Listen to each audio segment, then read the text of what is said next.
All right, let's kick off another deep dive. Today we're taking a look at something that might sound a little niche, but if you or well, anyone you know loves roses, you're gonna want to stick around. It's all about black spot. Yeah, that pesky, pesky fungus that can really do some damage to those roses, even if you think you're doing everything right. For sure, and to help us understand this a little better, we're turning to Pharmanaut. Now they're doing some super interesting stuff with, get this, satellite monitoring Yeah. to help farmers. Yeah. But turns out they also know a thing or two about roses. So we're diving into their article. It's called Controlling Black Spot Fungus in Roses. It's a great article, full of insights. For anyone who hasn't had the displeasure of encountering black spot yet, maybe, Yeah?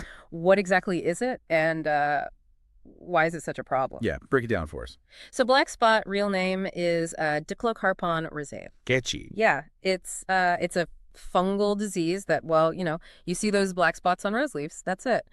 And you might think, oh, it's just, cosmetic. But it's not just about looks. It actually weakens the whole plant. You end up with fewer blooms and not as impressive. So it really affects the roses, like health and vitality overall, not just the aesthetics. Right, exactly. Now, the article talked about the fungus's life cycle. It sounds a little like a thriller movie happening right there on a microscopic level in our gardens. It kind of does, yeah. Like, imagine this. The fungus is hanging out on fallen leaves and canes all winter, right? Just kind of dormant, waiting. But then spring comes around, temperatures rise, humidity kicks in, and boom. Yeah. Those tiny spores, they come alive, and they are ready to attack those beautiful roses. So even those leaves from last season, the ones we, might not have cleaned up so well, Oh, yeah. those could be like harboring a whole bunch of spores just waiting for the right time. Absolutely. They are breeding ground. That's a bit creepy, actually. Yeah. And I'm going to guess rain probably plays a role in this whole thing too, right? Rain is a big one. It's like, I think of raindrops as tiny little transportation systems for the spores. They spread them all over those leaves. Then you add in warm temps, humidity, and maybe not the best air circulation. And you've got A recipe for disaster. exactly, the perfect black spot party. Oh, no party invites for black spot. Thank you very much. Okay, so we've got this sneaky fungus just waiting to pounce on our roses. What can we do to, keep them safe, to protect them? Well, the good news is we've got options.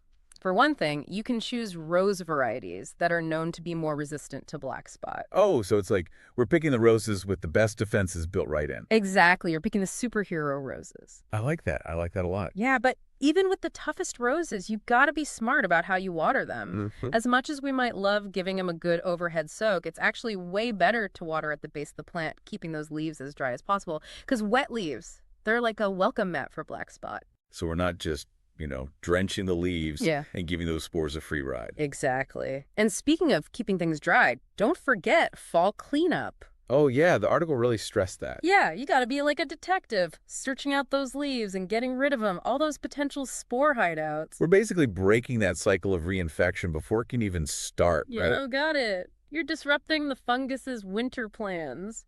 All right, that's good to know. So we've got choosing the right roses, being smart about how we water, and then making sure to clean up in the fall.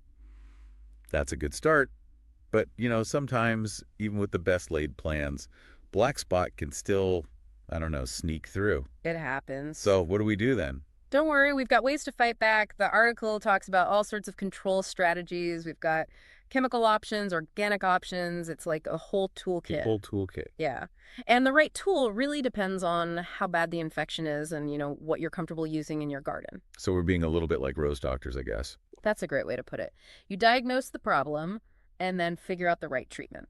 I like it. So what are some of the remedies in this toolkit? Well, a lot of people turn to fungicides as a first line of defense, but you got to choose the right kind and use them responsibly. If you overuse them, the fungus can actually become resistant. No, that's no good. We don't want to create super fungus. Exactly.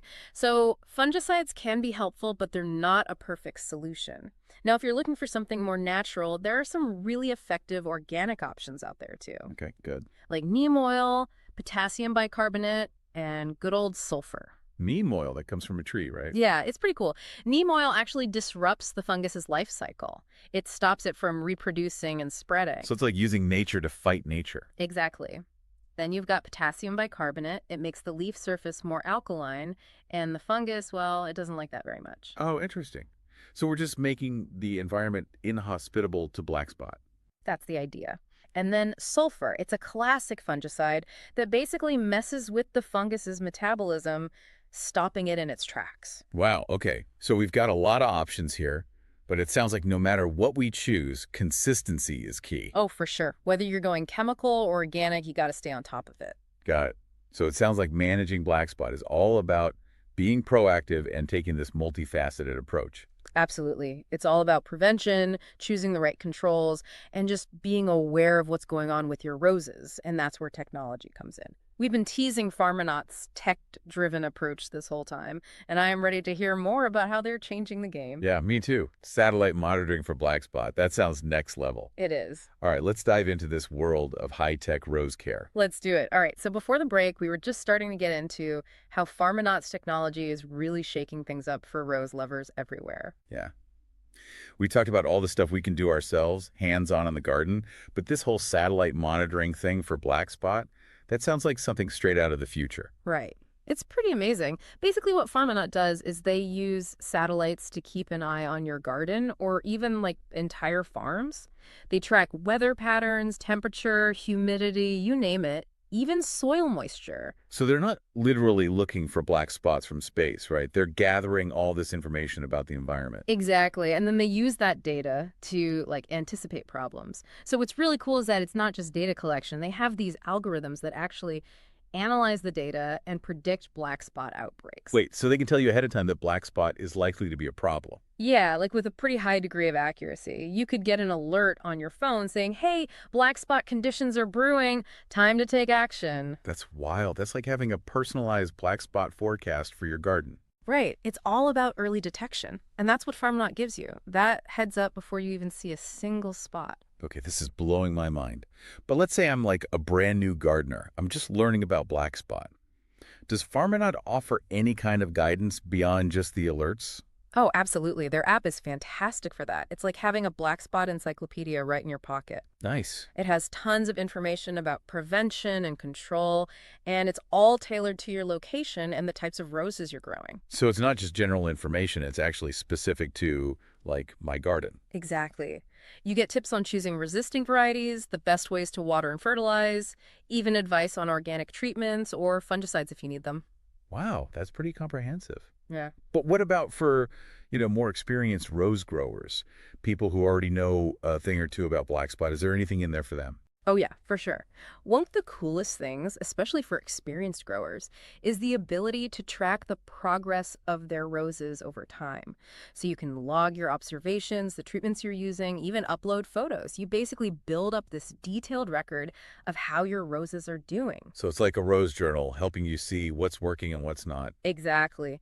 And if you have any questions, you can connect with Pharmanaut's team of experts right through the app. Okay, that's seriously impressive. Now, we talked earlier about how climate change is making black spot even trickier to deal with. Does Pharmanaut address that at all? They do, and it's actually a big part of why their technology is so important. As the climate changes, weather patterns get more unpredictable, so having access to this real-time data and predictive analysis, it becomes even more crucial. So as temperatures go up and down, humidity changes, rainfall patterns shift, Pharmanaut can help us stay ahead of all that. Right, you can adjust your approach based on what's actually happening, not what you think might happen. It's like having a crystal ball for your garden. Love that analogy. But this isn't just for home gardeners, right? The article mentioned commercial rose growers, too. How does Pharmanaut help them? Well, imagine you're growing acres and acres of roses. Black spot can wipe out your entire crop. It's devastating. But with Pharmanaut's satellite monitoring, these growers can keep an eye on huge fields much more efficiently. They can spot potential problems early and take action before it's too late. So it's all about precision, making sure the resources are used effectively and minimizing the impact on the environment. Exactly. And it's just incredible to see how this technology is being used on such a wide scale. From individual gardens to these massive commercial operations, it's empowering rose growers at every level. It's really cool to see how far things have come. We've gone from talking about the life cycle of this tiny fungus to the power of satellites and data analysis. I know, right? But as cool as the technology is, we can't forget about the human element here. That's a good point. No matter how high-tech things get, it's still up to us, the gardeners, to take care of those roses. Absolutely. Technology gives us amazing tools, but it's our passion and dedication that really make a difference. Well said. Okay, we've covered a lot of ground on black spot so far. Let's shift gears just a bit and talk about something that's often overlooked. Soil health. Oh, that's a good one. Soil health is so important, and it's definitely connected to black spot management. Yeah, so let's dig into that a little bit. So we were talking about soil health and how that ties into all of this. Yeah, so healthy soil, it's like this thriving community. It's full of all these beneficial microbes. And these little guys, they actually help protect plants from diseases, including black spot. Oh, so it's like having a little army of helpers down there in the soil fighting off the bad guys. Exactly. And when the soil is healthy, that whole ecosystem is balanced. So it makes it much harder for those pathogens like black spot to take hold. That makes sense. Yeah. So how do we make our soil healthier? What can we do to, help out those little microbes? One of the best things you can do is add organic matter. Compost is great, aged manure, leaf mold. So we're feeding the soil, Yeah. basically. Yeah. You're giving those microbes something to eat, helping them thrive.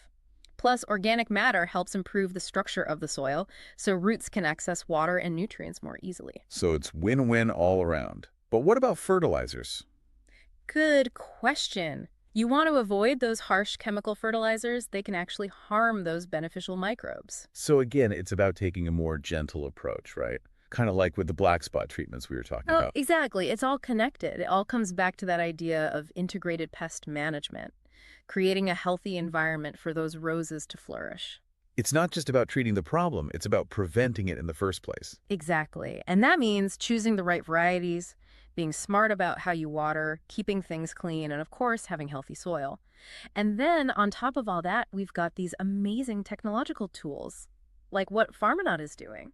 It's amazing to think that we can use satellites to help us grow better roses. Right. It's incredible. It gives us this ability to stay ahead of those problems and really give our roses the best chance to thrive. Well, I think we've covered a lot of ground today, from the life cycle of this tiny little fungus to the power of satellites. I know. It's been quite a journey. It really has. But before we go, I want to leave our listeners with one final thought. Knowledge is power, right? Especially when it comes to gardening. The more we learn about our plants, the challenges they face, the tools that are out there, the better gardeners we become. Couldn't agree more. And don't be afraid to experiment. Every garden is different, so see what works best for you. And if you're looking for a guide, Farminaut is an awesome resource. Their app, their website, their team of experts, they're there to help you along the way. Definitely check them out. So, to all those rose lovers out there, keep learning, keep experimenting, and don't give up. You got this. That's a great note to end on. Thank you so much for joining us for this deep dive into black spot and rose care. Happy gardening, everyone.